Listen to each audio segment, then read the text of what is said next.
Nice to have you all here. This is the workshop on the carbon market. I think we're going to be in this for our part, for Eco2, we would like to make it as interactive as possible. So I'll try to go quickly through the technical details and open it to questions from the class, questions from everyone else. So So I am here with my colleague Chris, who is in charge of our carbon desk and in charge of our monitoring, reporting and verification. We do the spatial ecology with a master's in spatial ecology. So it's a very specific field that's quite applicable to what we do. So Chris will be talking about the nitty-gritty of how a project runs. But I'm going to do a very brief introduction to the carbon market, what a carbon credit is, etc.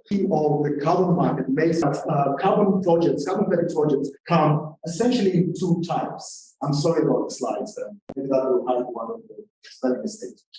So either avoided or reduced emissions, where you carry out an activity that decreases how much CO2 or CO2 equivalent gas is released. That either avoided or emissions, and that's renewable energy projects, energy efficiency projects, methane capture, and etc. The other type of carbon credit projects are sequestration of greenhouse gases. So that means absorbing greenhouse gases from the atmosphere. Forestry projects, nature-based solutions are a perfect example of that. But carbon capture is another. So I mean, very basic biology. Most of you know this. When a tree grows, it absorbs carbon dioxide through the process of photosynthesis, and it stores that carbon dioxide in its biomass.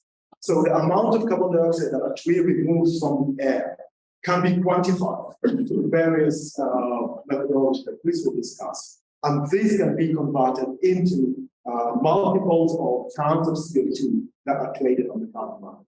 That essentially is all it is. It's a very simple mechanism in that sense.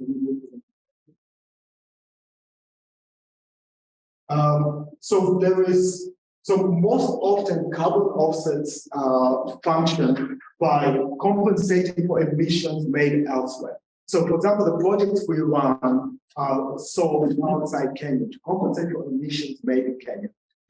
Made outside Kenya. That's one of the criticisms of carbon credits, but it's also a mechanism that has been built into the carbon credit market. An important component of carbon credits is that they have to be certified. That allows them to be transferable and to be used as a financial instrument. There's two primary markets: the compliance market, which is between governments. We don't dabble in that, and the voluntary market, which is within consumers and B2B, and that's where we are active. Do you want to move the The whole carbon ecosystem consists of developers such as ourselves, brokers who buy credits from us and sell them on, auditors who confirm that what we say actually exists, certification standards, which are key to the market. So I'm talking about the water market specifically, and buyers, which can be companies, individuals, and themselves, and so on and so forth. So one of the keys to carbon credits is their certification. Their certification has faced some criticism, and I'll touch on that later. But the certification allows for some level of authenticity and some level of verification that the carbon credit that is being sold or retired has actually occurred. There's a bunch of global standards, BCS, gold standard. Those are certification bodies, right? So again, you can Google this, read on the notes. So those certification bodies, they create standards for how projects are run, how projects become eligible. They share these standards with developers. As a developer, you decide what standard you want to certify with, within multiple standards. And often the standard you certify with is dependent on either project type or the buyer you're going to work with.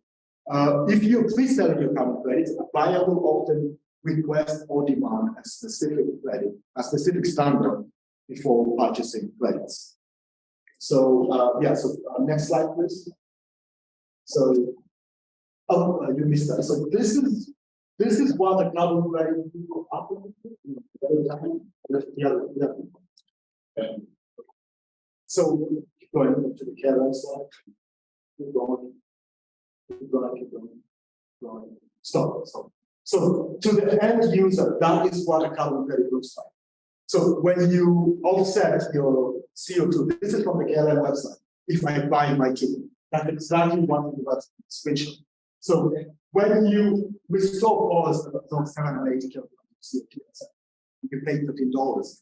That you are purchasing a credit. I'm not sure what project that is. I'm not sure what standard that is, but that essentially is what a carbon credit looks like to the end user. So when you see that on a website, you buy the plane ticket. In Kenya, not so much, but in the West now, you can buy carbon neutral materials. You can offset your credits in any other way. You will be paying for that neutrality via a carbon project such as ourselves. Do you want to move on?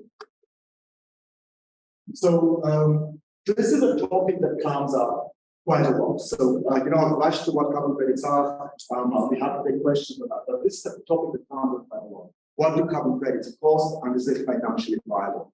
There is no specific answer. Prices are very variable. They will go from a few cents a ton to over $20 or $30 a ton. Just like any market, any free market, price is determined by supply and demand. As an example, Kenya has, I think, over 40 energy efficiency projects in Kenya. So cookstove projects from Kenya are no longer that attractive. They don't fetch such a high price as they could. I think India or something has hundreds, if not thousands of similar projects. So credits from there will sell for even less. So supply and demand is a very important part of what drives carbon pricing. Right now, nature-based solutions like forestry are at a premium because they're very hard to implement, and a lot of forestry projects are not being successful.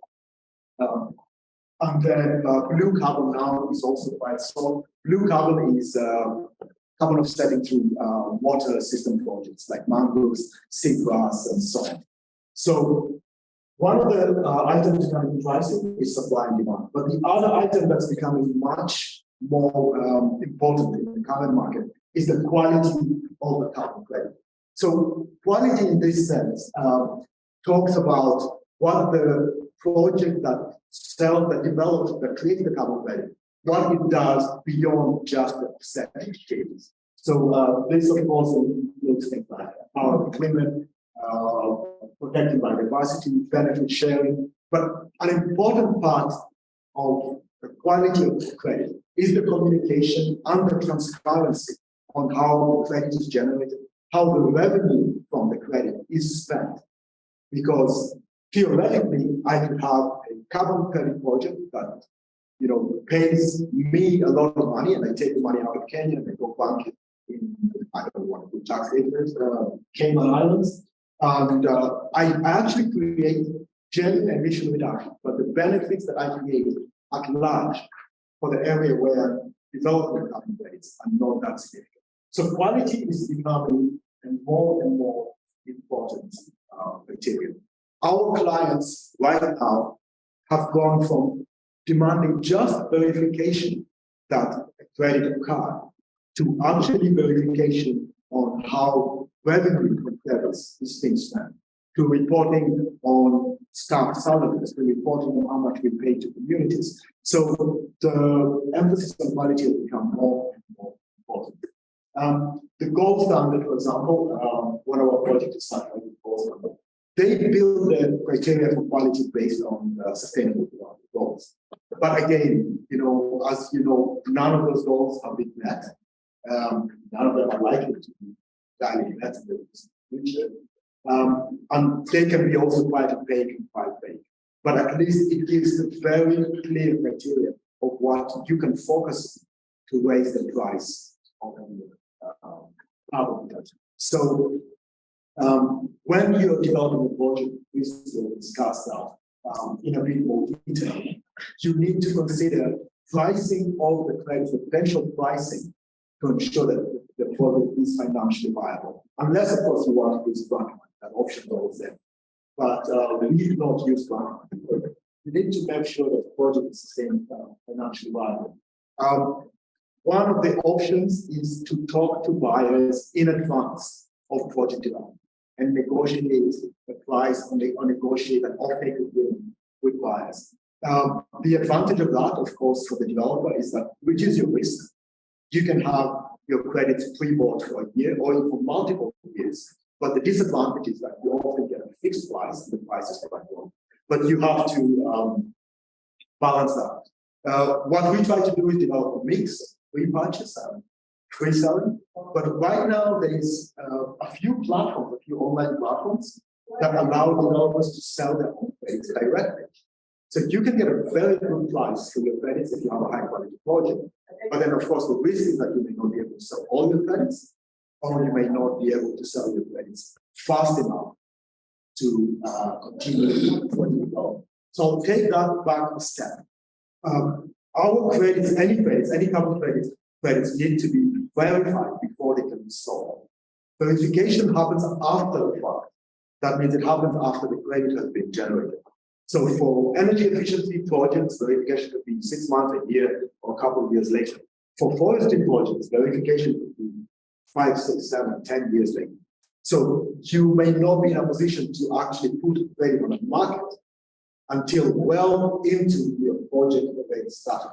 That's where the pre-purchase agreements come in. So you balance that. The risk of selling at a low price to a buyer and finding the price explodes against the risk of not having everything. There's key criteria to consider when developing a project. These criteria, I mean, if you meet those, if you don't meet those criteria, you are unlikely to have a project validated or verified. So Chris will explain what validation is, but I'll just briefly touch on the criteria. The first one is baseline, so you need to know where you are, and that the project will take you to a better place than where you are. Where basically the project will result in less CO2 being produced or more CO2 being sequestered. So that's the first one. So baseline, that's where you are, and that allows you to understand where you can be. Additionality means that without carbon credit finance, the project cannot happen. You need to show that if you can make the project happen without carbon finance, you're unlikely to get it validated.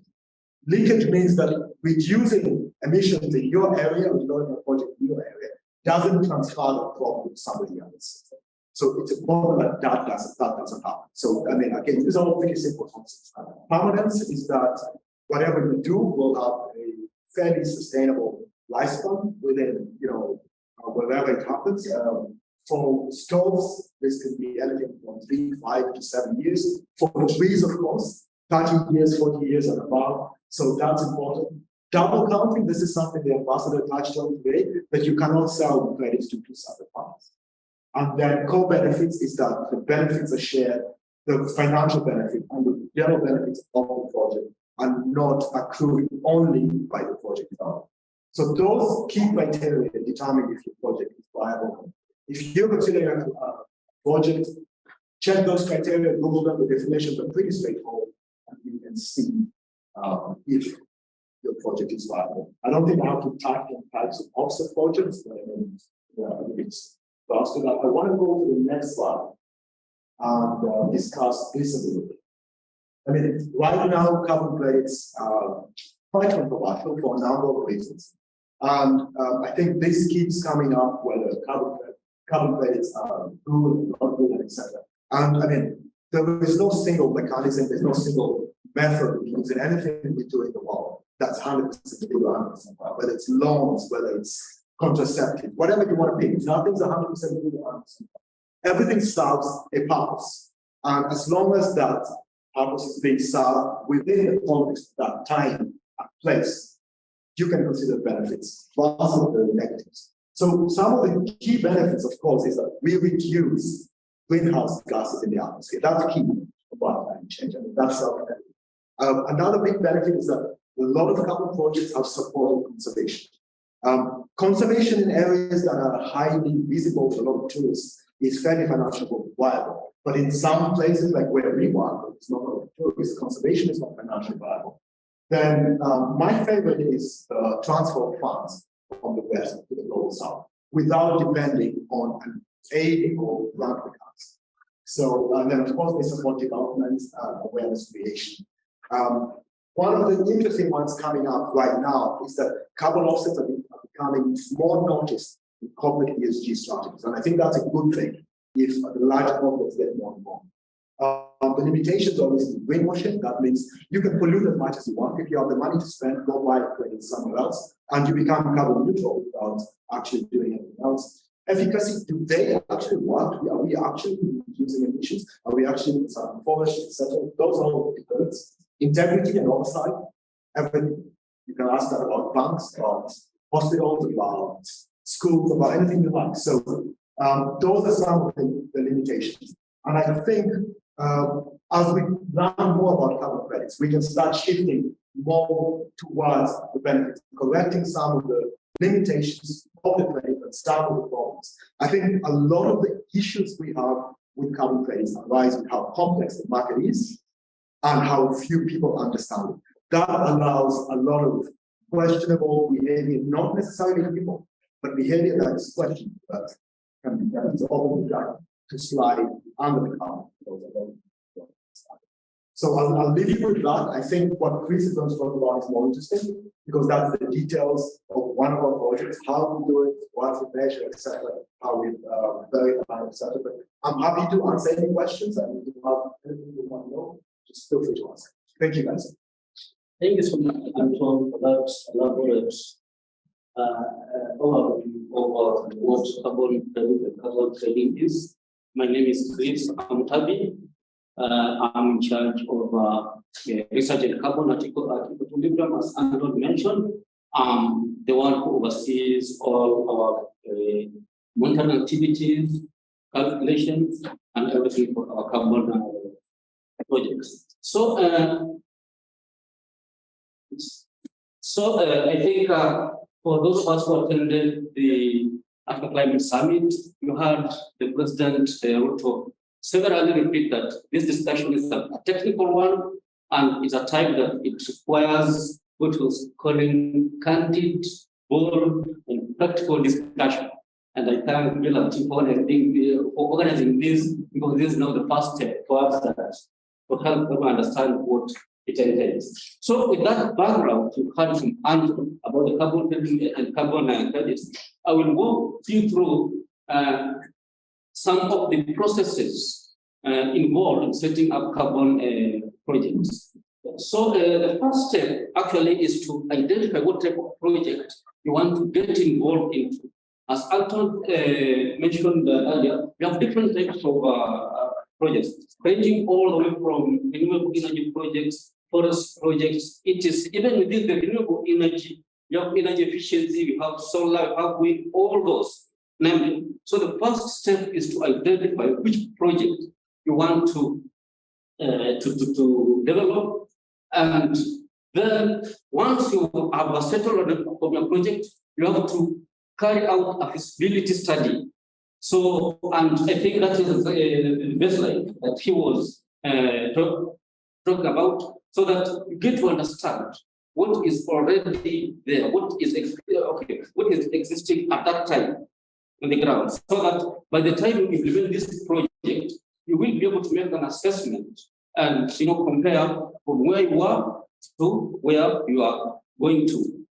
Then once you have done the feasibility study, where you analyze the technical, financial, and the environmental aspects of your project, then you will need to develop what we call a project design document. It's acronym is PDD. So that's a technical document that has to be guided by the standards that Anton mentioned. So currently we have so many standards. From the Africa Climate Summit, I heard that currently we have 174 standards and they're still being developed, right? So for those who are from Christian religion, I'll say like that standard is like a Bible for a Christian. You have to develop a project document strictly aligned to that document, right? And that's what will guide you throughout your entire process of implementation of your project.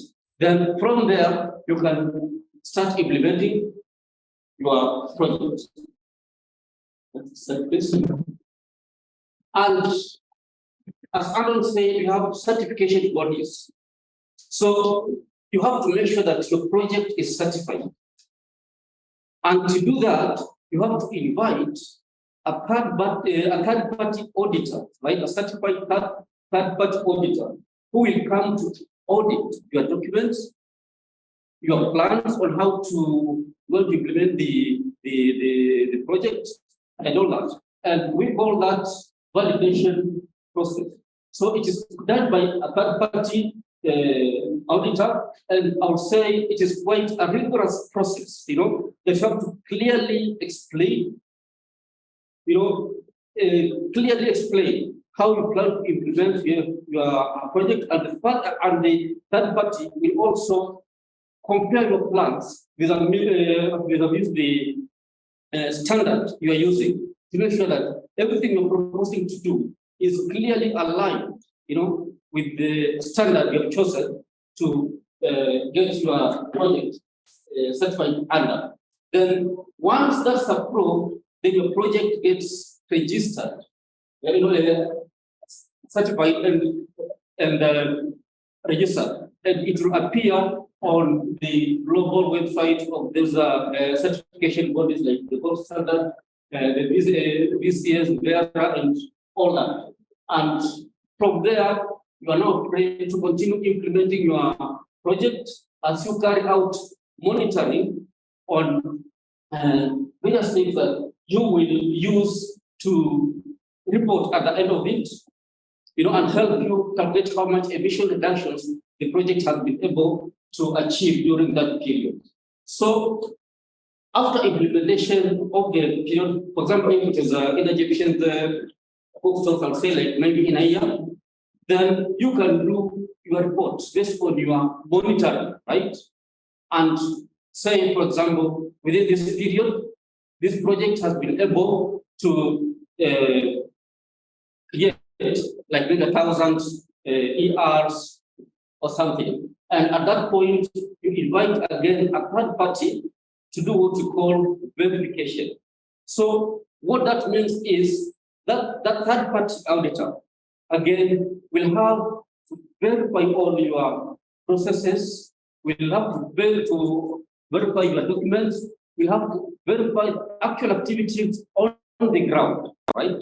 To do measurements and everything, just to make sure that whatever you reported, the numbers you've reported and are correct and accurate.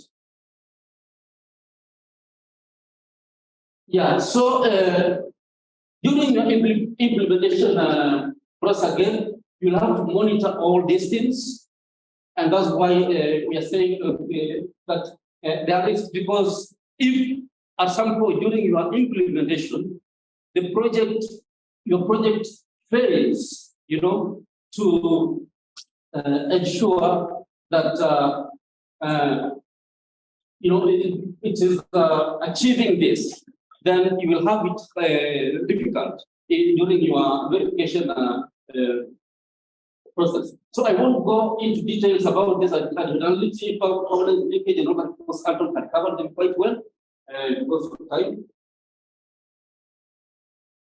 Yeah, and then at that point, I think I will shift to now equilibrium, just to give you a case, study of what we do on the ground as equilibrium, in line with what we shared with you. So basically, I think Anton did a good introduction of Eco2 during the morning session, and I won't go into details with that, into details for that. So basically, right now, we are focusing on an energy efficient bookstore project that we've been implementing for the past 10 years, and I would say it is our flagship carbon project, and because it has been quite successful. And at the same time, we are working on reforestation and agroforestry projects that we are working with other partners to try and develop. Yeah, so our energy efficient books of projects basically distributes energy efficient food stove that are able to cut down wood consumption by up to 50%. So the rationale behind that is that, previously at the baseline, communities or other households were using three stoves that uses more firewood. But now with the new improved stove, we are cutting down wood consumption by up to 50%. So meaning the amount of CO2 that's being emitted to the atmosphere is reducing. So it is based on that by the end of the year, we are able to quantify how much CO2 emission has been reduced, and we develop our reports based on that.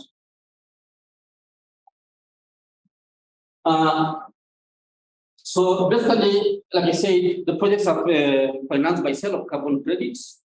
And we use that money again to make the stocks more affordable to the end users through subsidy, and also to create jobs to the local people. Because my colleague John there, who is in charge of the energy efficient cookstove project, he'll tell you he works with a network of more than 700 community members who are directly, involved and employed in this project for making a living from this. So our source project is registered under gold standard, and we carry out a lot of monitoring activities throughout the year, including monitoring the leakage, which Anton explained. We monitor benefits the community. We also do monitor how the project generally has a positive impact on the environment, on the biodiversity and climate as well, among other variables that we do monitor for the source projects. And that's okay. Just so this is a screenshot of the gold standard registry where our stove project is. Okay.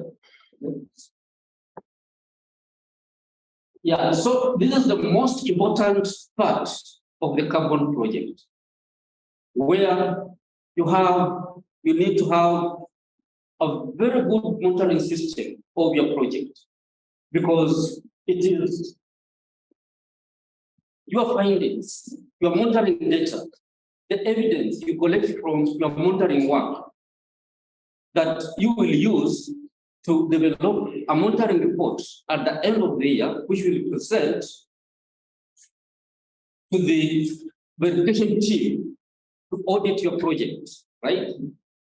So, for example, the stove project, we do different types of monitoring activities, including continuous monitoring, where we just have our team randomly listing households, the rate of usage, if there are any issues with the stove and all that. Then we have annual monitoring activities, including usage surveys, which helps us to calculate the drop-off rate, because these stoves at times, there are households that at some point they shift, they move from wherever they are to the next point. The stoves, maybe for some reasons are not used and things like that. So you have to monitor that and keep that accurate data.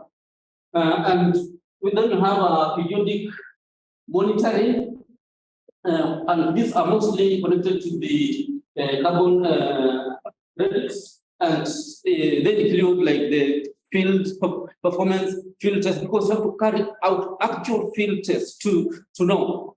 To tell you, right, like how much wood is this stove consuming in a day,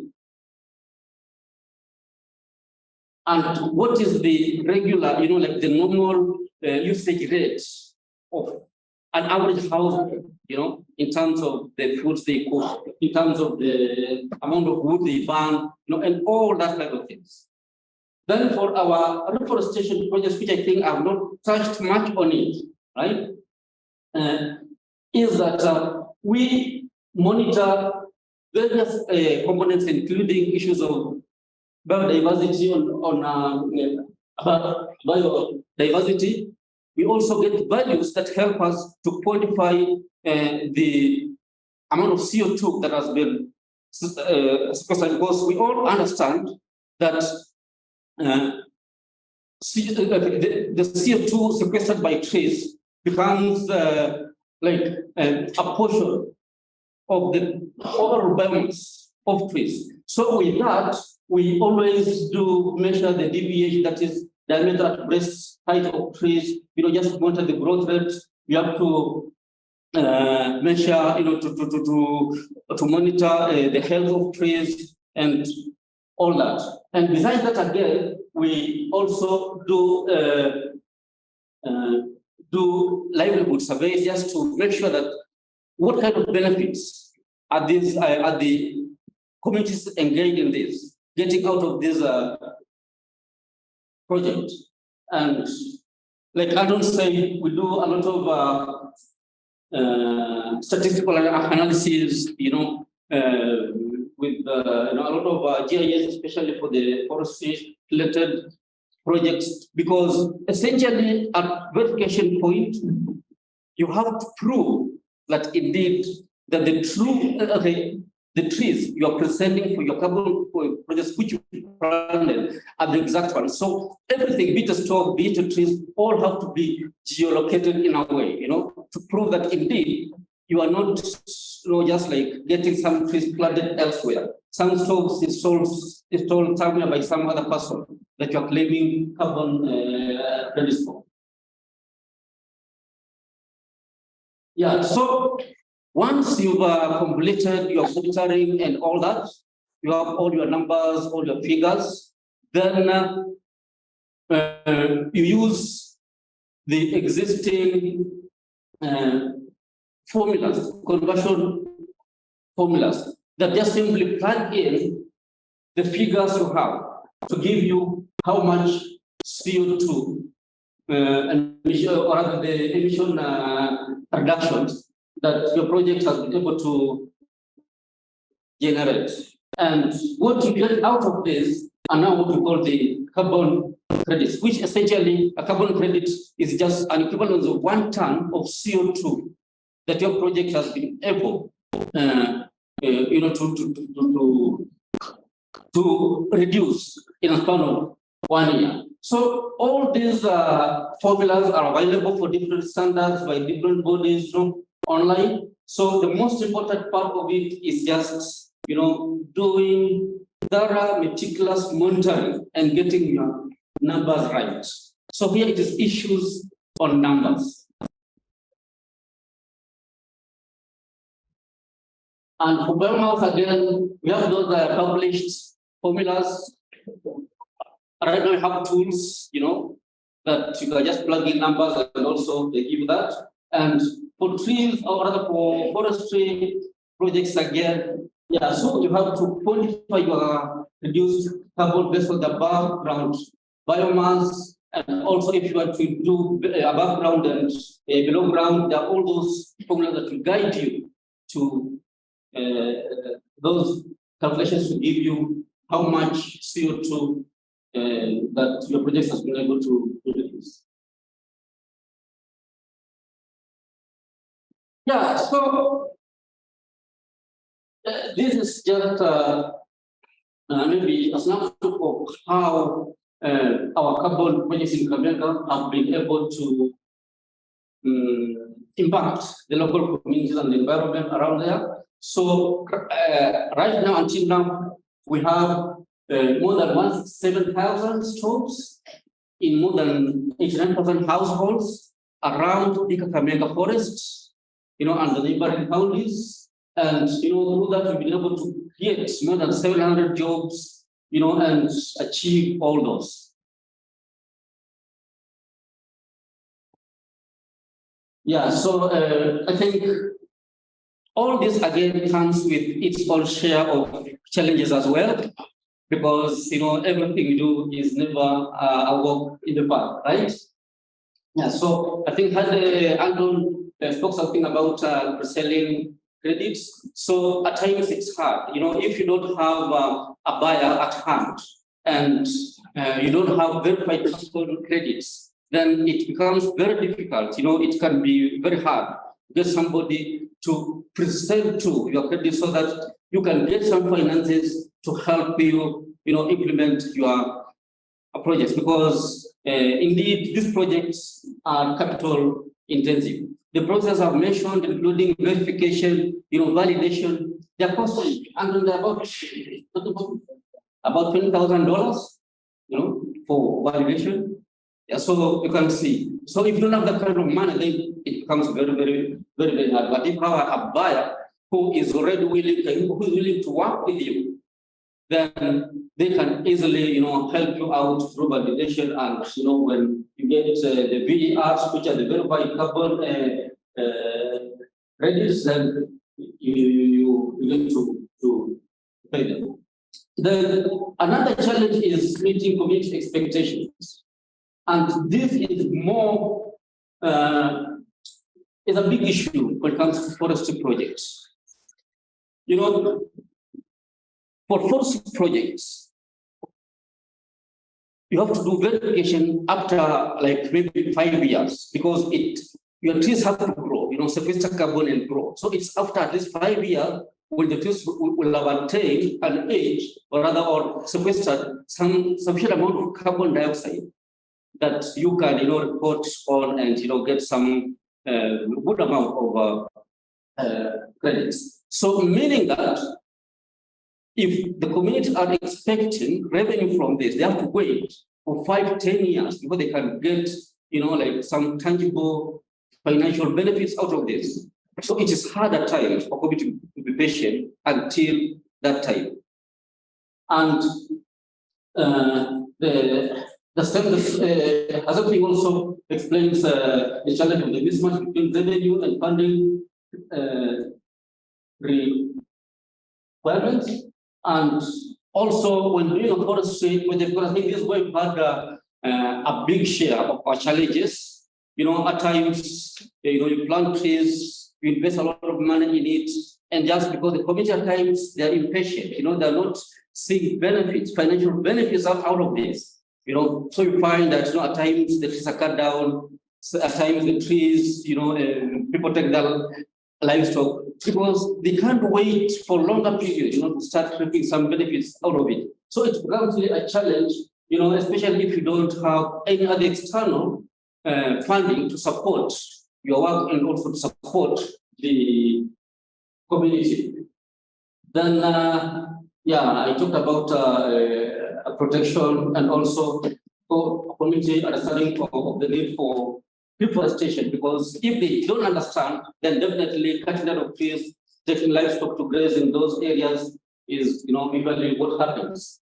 Then it becomes hard to meet the community funding expectations that has been explained. Community education, awareness, and understanding.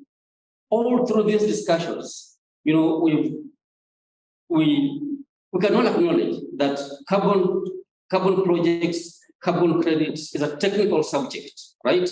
So getting the communities to understand this, is also a challenge. But now I'm happy that it's now, carbon has become a buzzword, and like everybody is looking for it, and in the near future, everybody will understand what that means. Then the issue on benefit sharing, I think we also, the climate change bill that the president ascended to, which now clarifies very well how much carbon revenue has to go to the community. So I think the bill is saying 40% for the community from forestry related projects. So, okay. And then also related projects and about 25% for renewable energy projects. Yeah, so I think now in conclusion, as I end my presentation here, I think we can all agree that carbon offsetting plays a significant role in achieving a sustainable future, and it can really help to mitigate the impact of climate change. And that's why I think the whole world now is focusing on that as one of the main solutions to help combat climate change issue. And also the income from carbon credits can significantly help improve people's livelihoods. We've experienced that in our projects. We've seen people who've taken their kids to school up to university level, people who bought land, people who bought cars, people who developed, people were happy from the employment and the money they received from our projects in Kakamega. So we can attest to that. And then the carbon projects have to be implemented according to specific standards that are there. You can't just wake up one day and decide to develop your project in your own way. You have to follow the existing standards that are there to implement that project. And yeah, so to have a successful project, you need to have to do a comprehensive planning. You have to involve stakeholders, do a lot of stakeholder engagement, and part of the validation process involves stakeholder engagement. There's also guidelines, specific guidelines by those by those certification bodies on what you need to do, for stakeholder engagement. So it's a very strict and responsible way of doing that. Then I have to have a robust system of monitoring and reporting, and also a long-term strategy to make sure that your project succeeds. And with that, ladies and gentlemen, thank you so much.